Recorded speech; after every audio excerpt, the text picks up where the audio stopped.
G'day folks, Damon from Nomad. I'm going to talk to you about the heavy duty manufacturing process that we're applying to a whole bunch of our heavier offshore trolling lures.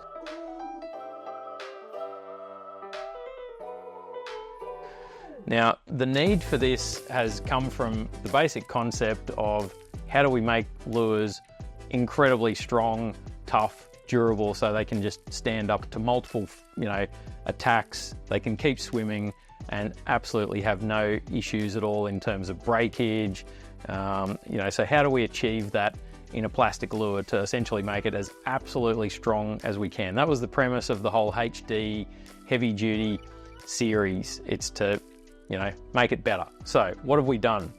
Now I'm going to grab a clear body here to give you an example of what we've done. This is the DTX180 HD. To start with, we obviously put a full metal plate all the way through the body. Now the full metal plate means that the Autotune system is slightly different. It's actually got two welded rings inside it. You've got the metal plate, then you've got a welded solid ring, then you've got the moving metal plate, and you've got another welded solid ring on the front. So that's the first thing. The whole way through, you've got metal plates and welded solid rings all the way to your hooks. So we've really, so far in testing, not seen any issues at all, with metal plates coming apart. They're just in there so solidly that, they just don't fail. The metal plate has also been extended and thickened up in the tail section, so that's consistent on the MadScad, the DTX180, the DTX200, the 220, even in the Madmacs. So they've all got this, kind of extended, thickened up metal plate in the tail. Now that's really to stop any, sort of twisting and breakage in the tail section of all of these lures. From a design perspective, the thinner tail really does give you a lot of extra action and body roll. So it's a real trade-off when you're sort of thinking about the design aspect of these lures, that you think, oh, I can just thicken up the tail and I can make it stronger, but the reality is you're compromising on action when you thicken up the tail. So you're really, limited. If you want great action and you want the fish to be eating these things, which we do, you've got to figure out how do you make it as strong as you can, but still keep it fairly thin. And you can see on, even on the Madmacs, that design concept of a thinner tail has been carried through, but that's got a full metal plate all the way through it until around about here somewhere. So it's a super strong internal design, and there's a reason we've had to do it, and it's because we want to maintain the best action that we can get out of any of these lures.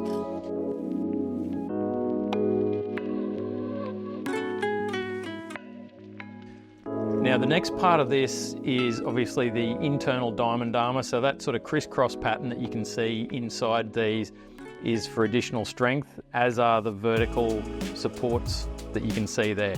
Now on some of the lures, we've also thickened up the tail section. So if I look at the DTX, this is a 220 sample that we were testing out in the Coral Sea.